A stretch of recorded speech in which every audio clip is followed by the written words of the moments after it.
a brand new edition of Cover Story. On the show this week, we take a look at a political book launch that cuts across party lines. We shall also be taking a sneak peek at one of Delhi's most important corridors of power. It's a corridor where even the most powerful are rendered powerless. But first, as the Congress finally announced Telangana, we meet up with an exultant Congress MP from the state, Madhu Yaski God.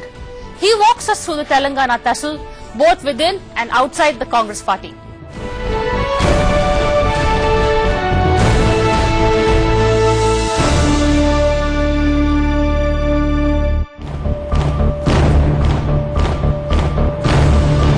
In the Central Hall of Parliament, Madhu Yaski God is known as Telangana's unofficial ambassador to New Delhi.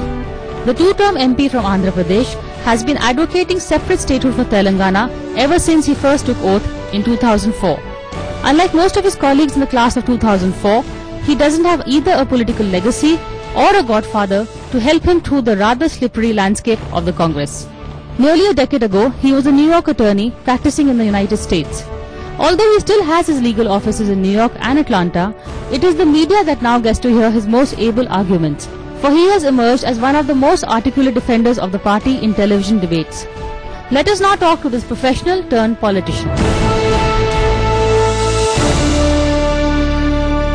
Welcome to NewsX, Madhu Yaski, and also congratulations. You've been campaigning for this for a very long time. You know, we first heard Telangana from you, and now clearly the dream has come true. Thank you very much for having me on the NewsX, and thanks, Priya. But Madhu, this announcement, I mean, it seems a bit, on the eve of a general election, suddenly for the Congress to make this announcement, it's stinking of political expediency, isn't it? Absolutely not correct, because Congress stand much before even TRS born. From 2000 onwards, Congress has taken up a stand in pro-Telangana stand. From 2004 to Common Minimum Program, Presidential Address, 2009 Manifesto, Congress Adhyaksha speech during elections, even 2009 if you take it, on 9th December 2009, then the Home Minister made a commitment, and it, even in the Parliament, both the houses, then the Minister of Finance, Pranabda and Chidambaram have spoken in favor of Telangana. So it's not a hasty decision, neither it's keeping elections coming in 2004. You could have done it in 2009, no? You could have done it after Chidambaram made that comment. Everything, you went into deliberations, Azad was meeting people. I mean, it has still taken you 4 years to make this announcement. See, well, it's a stand of some of our own Congress party leaders from Andhra, the TDP, and the new party formed of the YSR party. All these three people have backtracked their stand earlier, they have taken in favor of Telangana, including Chiranjeevi. So, 2009, after this, the statement made by Chidambaram ji and the government initiative towards creation of Telangana, they went back because of the so-called instigated protests in Andhra, which is again witnessing now. You are saying these protests were orchestrated by some of these Very much, absolutely, because some of these people, if you look at it, YSRCP party, they've destroying the statues of Indira ji and Rajiv ji, who are laid their life for the country, and they're not touching YSR their own party leader. They've destroying the statues of Indira ji and Rajiv ji, who are laid their life for the country, and they're not touching YSR their own party leader, neither TDP party people, when NTR statues or no other statues has been attacked. So these are the people who wanted Jagan to be CM. The YSRCP survival depends on United Andhra. If state is divided, they're gone. They are behind it, and some of the leaders and our own Congress party ministers, MPs, MLAs who stood for Jagan to requested party high command to make him CM, these are the people behind the so-called instigated protests. Who are these congressmen who are actually backing Jagan's movement? Well, led by the KVP Ramchandra Rao, who has stood and organized, took signatures, including central ministers like Pallam Raju to Purandeshwari. All of these people, JD Seelam, they've all urged center to make Jagan as a CM. So some of these people who wanted to either planning to quit Congress in any case, these are the people behind these so-called protests which is going on. I'll give a quick example. The main opposition party, TDP, Chandrababu Naidu gave a statement, or party gave a letter to make Telangana state, and he was touring Andhra. The MP from Vijayawada threatened that he will not allow to tour around Andhra region after the Telugu Desam party taking a stand pro Telangana. He could not muster 400 people, where thousands of people have welcomed Chandrababu Naidu. He went all over the state. So by and large, people, common people are not against it. It is some of the leaders for their own political survival, they are instigating these protests. But you are saying, for instance, you took a very interesting name, Pallam Raju, saying that way back he was actually batting for Jagan to be CM. Even now, after the decision, we have Pallam Raju saying the decision was taken in haste. So do you see that he's doing this for his own constituency purpose? Or? Absolutely, I feel so. Being a central minister, part of the cabinet decision, how can you even say that it is in haste? It's been party stand all along. Congress never went a step behind. It must have taken time, carefully studied and seen the consequences and taken a decision after studying for so many years and thinking of all the consequences. So it's even if you look at it, December 9th, 2009 statement, it's been over 3 years central government is contemplating, made every part of it, decision making, UPA taken unanimous decision, working committee decision. Any Congress worker, after taking Congress party, the highest body decision, how can they oppose it? They should be grateful to the party what they were today, but for the party they were nothing. But they've opposed it because they feel they will not be able to win an election again. Well, I think it's by winning elections, instigating people, which is absolutely criminal. I never did it. I never instigated people to fight for Telangana. I only took the stand which my people have elected me to do it. And here they're trying to instigate the people which they don't bother, they don't care. And the main fear, even this the so-called Sri Krishna committee, 5th chapter recommends Telangana if it's inevitable, but make sure that people living in Hyderabad, their safety should be secured. As Digvijay said, it's a metropolitan city, Hyderabad, and made it a 10 years a common capital. In reality, nobody has to even leave Hyderabad city. They can still live and do whatever they want to do as any other citizen. But isn't the reality also that a lot of the congressmen have a lot of vested interest, business interests in Andhra? Well, you have your Lanco Industries. Absolutely. Lanco occupied the work property. Case in Supreme Court. But he's a Congress MP. Your own party is not taking action against him. No, Congress party has taken action on many corrupt party leaders, including Kalmadi to many other leaders. But why not Mr. Rajagopal, right? Well, the case is pending in the Supreme Court and the party never encouraged him. It is his own criminal corrupt practices.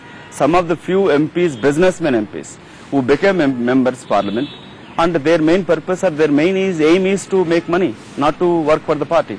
So they stand neither helping the party, it is only for their own business interest they are protesting and misleading the people, the youth in Andhra, saying that they cannot apply for jobs here. And they are also saying that water cannot come to the Guntur and Krishna districts. Is absurd what they are making statements. They were saying there is lift irrigation, that is why the water will not... Well, it's absolute. There is a water tribunal is there. There is a clear agreement is there. We are not going to build another project where can stop the water coming to Andhra region.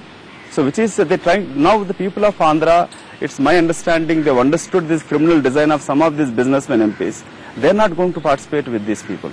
It is few pockets where this protest is going on, where this YSRCP party is strong, and some of the MPs, MLAs, ministers, in any case they are going to join YSRCP just before elections. Those are the people behind it. You are saying the Congress people who are planning to leave the party and join YSR, they are the ones who are now protesting against the decision. Few of them. YSRCP mainly this orchestrating these so-called demonstrations, and partly the Telugu Desam party. And part of these communities which is opposing creation of Telangana state, particularly the Kama community, the Reddy community, which they've been ruling for all these 60 years, they are opposing creation of state. They fear that this social justice may take in place and weaker sections may come to power. But it is interesting, most of the opposition is from within your own party. TDP also, he has said that both states should be developed. So in the sense, he is also not really objecting to Telangana. So your own house is bringing you down, divided house. Well, I think these people should be disciplined, and we will appraise the command and what they design, and so-called these people who are asking or stopping the process of Telangana state, are they real congressmen? Are they grateful to the party? Are they helping the party or the people of their own region? So these are the people to be exposed, whether it is within people from Congress or TDP or YSRCP. I'm sure party has taken note of it. I think these so-called threats not going to change the decision of the party. But a section of the Congress, for instance, your own chief minister is against it. But he's not emerging as a viable alternative. I mean, a lot of congressmen, as you said, signed a letter asking for Jagan Reddy.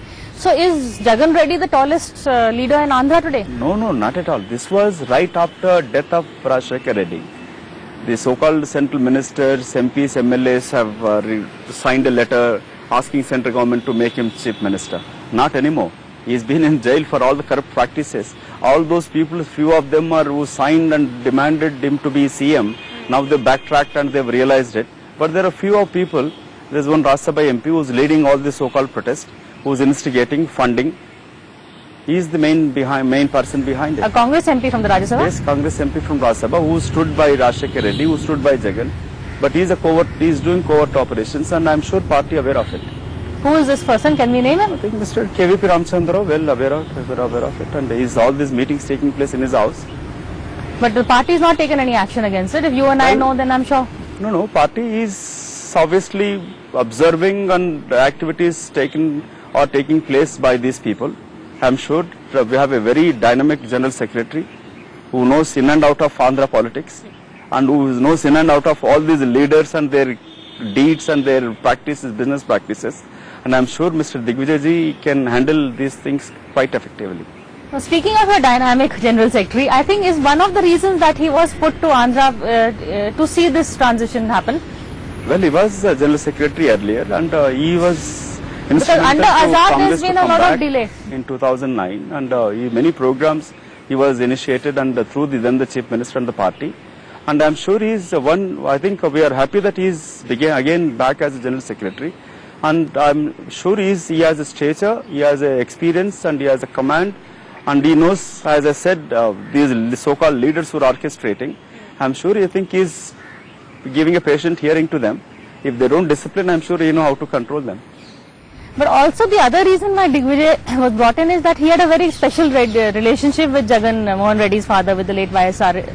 Is there any attempts to bring Jagan back to the Congress? His association with the late Rajshekar Reddy was over 40 years, and they had great friendship. He has a great admiration for him, which is every congressman admired him as a chief minister.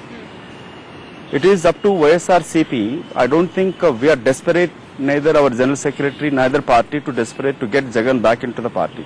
It is up to their party to whether to go with the communal forces or to back the parent party, which is he should be rather grateful what he is today, neither whether his father or himself.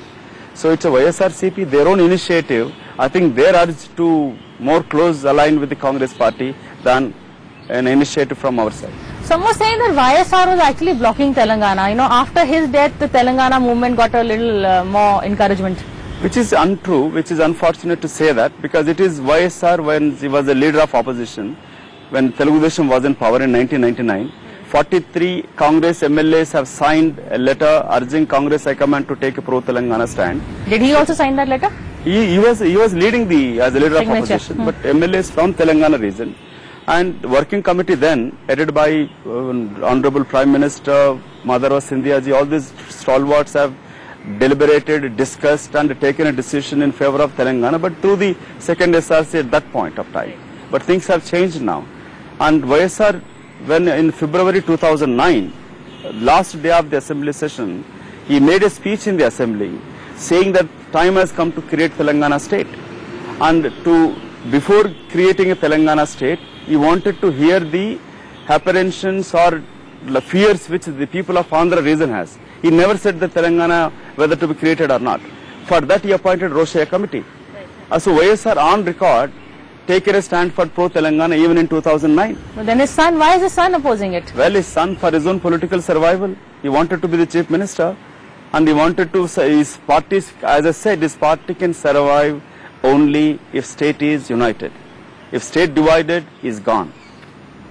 But, coming back to I keep coming back to your own chief minister, isn't there a leadership vacuum? Kiran Kumar Reddy somehow hasn't been able to make his presence felt. He doesn't come across as a mass leader, while Jagan could fill that space. Why is the Congress so adamant? Is the Congress also realizing that it needs a strong leader? I don't agree with that. If you look at it, Kiran Kumar Reddy, we went through the college together. I may oppose him, he is totally for pro-United Andhra, I am for Telangana. But as a chief minister, he did a fantastic job. We can't compare 40 years of experience or 6-7 years of as chief minister of Rajshekar Reddy or somebody. Jagan has zero experience. All his experience is how to make illegal wealth. And how can we compare him? He is a mass leader. And where Kiran Kumar Reddy is like, he became a chief minister at a most difficult time. And I'm sure from the reason where he comes from, he maybe wanted United Andhra Pradesh, but I hope he will come up to the expectations of the party and live up to the leadership which he is, I'm sure he is capable of. And I'm sure he should control. Now his home ministry is under his control. He should work as impartially to control those so-called protests taking place in Andhra. You don't think the Congress should be in a hurry to look for another chief minister? Well, or another mass leader, let me put it that way. Well, how can even judge as a mass leader? These masses can come for every political parties. But Andhra has been the backbone of UPA 1, UPA 2. So, and you know, as you told me, even NDA, TDP was a big chunk for a while. Who do consider mass leader? Now, Jagan Reddy's sister also getting huge crowds. Chandrababu getting huge crowds. And whenever CM goes, also people are coming. So we can't judge by people coming to these meetings. We can't say them they are the mass leaders. A little bit of a national scenario. Do you think the Congress is pushing for an early election? You know, two things. One is this food security via an ordinance. Second is, of course, this very hasty decision of Telangana. Whatever you may say, you know, you could done it in 2009. Why wait for July, August of 2013? My request to the national media, particularly even NewsX also, please, I don't agree with the comment of this hasty decision. 10 years long fight, 50 years been fighting. It's Congress its own stand. There's a statement in both the houses of the parliament. And how could we say that it's a hasty decision? There was a committee appointed, looked into it. All party meetings have taken places. So how can we even say this in hasty decision, which I don't agree. And two, I'm not the authorized person to say whether party going for elections or not. But as a Congress MP, I can assuredly say it is whatever is the food security bill, it's our own party commitment, it's a leader commitment. Wherever Mrs. Sonia Gandhi has made a commitment to the people of this nation, has always fulfilled. Whether it is the opposition party trying to rake in by saying that, oh, Congress has taken decision because elections, keeping elections in mind. I don't think that we are heading for an early election. Isn't the Congress trying to cut its losses in Andhra? Because you know you've lost the state to Jagan, to anti-incumbency. So might as well cut your losses and get half the state back. You know, you'll at least get the 17 MPs or a chunk of those from Telangana if you make an announcement. You will be surprised to see, by taking this decision, it's not Congress cutting its off of it, but Congress is going to gain by making 2 states. Because the caste polarization takes place. Andhra, it's dominated by 2 communities, Reddys and Kammas. The backwards and Dalits and weaker sections, minorities are always stood by the party. It is some of the leaders from Andhra, right from Neelam Sanjeeva Reddy to Brahmananda Reddy, Rajshekar Reddy, his son Jagan Mohan Reddy, all these leaders who backstabbed the party leadership, party high command. They benefited, they got honors and positions and posts by the party, but they backstabbed the Congress leadership at high command.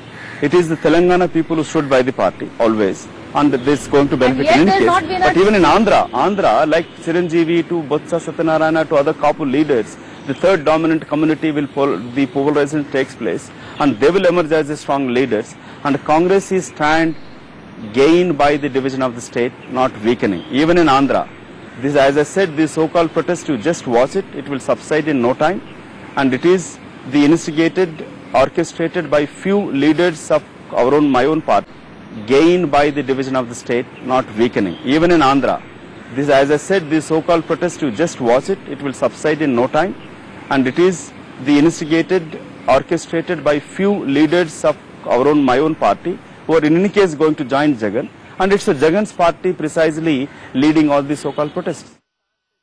But for instance, you know, we've talked about Hyderabad, the fact that a lot of people have interest in Hyderabad, whether it's business, whether it's commercial. Even if they join Jagan Reddy, what will they gain? None going to join from Telangana now. Jagan party is finished in Telangana. YSRCP is neither he was a force before nor now. It was just an hype created. Even in Andhra now, they're going to be fighting a triangle fight, with the Congress leadership emerging stronger now by the division of the state, and TDP and YSRCP. So, by not dividing state, Congress stand lose in entire Andhra region, Andhra Pradesh. Right. Now we are going to gain, and I don't think Jagan is going to be a big threat now. And the Congress, I'm sure, can emerge as at least the single largest party in Andhra. And I'm confident that Telangana, well, we will sweep in Telangana in any case. But you're hoping that the Congress, because I met somebody who is from the Rayalaseema area, and he was a bit apprehensive over what the Congress is going to do with the districts on Rayalaseema. You think they will go with Telangana, will they stay with Andhra? Everybody now wants to be part of the Telangana bandwagon. The party has deliberated on this issue and taken decision making the original 10 districts of erstwhile Hyderabad state. Part of making Hyderabad as a capital. We are fine with the 10 years of joint capital, it's fine. But I think any inclusion of districts of Anantapur or Kurnool of Rayalaseema region, it is party to look into it, and the people of Telangana or they won't feel threatened with Rayalaseema is added. Well, obviously we will not agree for it. By and large, people of Telangana are not going to agree for it. I don't think there is a huge demand either from these Rayalaseema districts to be part of the new Telangana state. The fear which they have that they may have to leave Hyderabad, which is unfounded, unjustified, not justified, unsubstantiated. See, these are all these years, these economic exploitation, invasion on our lands and subjugation of cultural subjugation of the Telangana people, this continuously led by Andhra Rayalaseema leaders, their mischievous ruling and the way they misled and exploited the region of Telangana. But in spite of that, Hyderabad is a 400-year-old city. It's a global city now. People from Iran to people of different countries come and settling there. So those so-called fears people from within Andhra so-called fears inculcated in the Andhra people or Rayalaseema people's mind, people from Anantapur, they never visit Hyderabad in their lifetime. Bangalore is close 90 kilometers. Why they come to Hyderabad? But leaders of Jagan party who are stronger in Anantapur, they are instigating these people from that region to fight. See, there in Hyderabad, people are there in Mumbai to Delhi, Gurgaon, all over the world. The GMR airport built by the Andhra people, the Bombay airport built by Telugu people. So how can we say even most of the infrastructure projects, power projects, Arunachal to Himachal are done by Andhra Telugu people. So it's I'm sure Hyderabad will, those so-called fears by taking this decision of common capital will satisfy the people living in on the other parts of Andhra and Rayalaseema region. Also. Okay, one very last question before we end. Yourself, you've been a lawyer, you were practicing in New York, you left your practice now to come back to join politics. Do you regret the decision? Oh, not at all. Now I am very happy because of the dream or the people who elected me in 2009. In spite of all my leaders have lost MLAs, they've elected me because of my stand on Telangana. I am grateful to the party and the party leader who gave me this opportunity to become a member of parliament. And when I made this decision, Priya, I thought it's a serious commitment. It's not an enjoyment politics. And after seeing the leader who have sacrificed the families, and I came back with a commitment to strengthen the leadership of Sonia ji, and I'm grateful to work with the new leader, young leader, Rahul Gandhi ji. And I'm glad, particularly I'm so happy that Congress is taken decision in favor of Telangana. It's a 50-year-old struggle. And that is my commitment to the people of my Nizamabad parliamentary constituency. And I can go back proudly and I can, what have we achieved for all these years of struggle. And right from my grandparents to parents of people are appreciating and they appreciate my stand and my continuous commitment. So as I said, politics is a serious commitment, not an enjoyment. And I'm happy that I've taken this decision and came back to the country. And I'm able to get this opportunity to serve the people of this nation and my parliament constituency. Well, congratulations once again and thank you for talking to DZX. Thank you.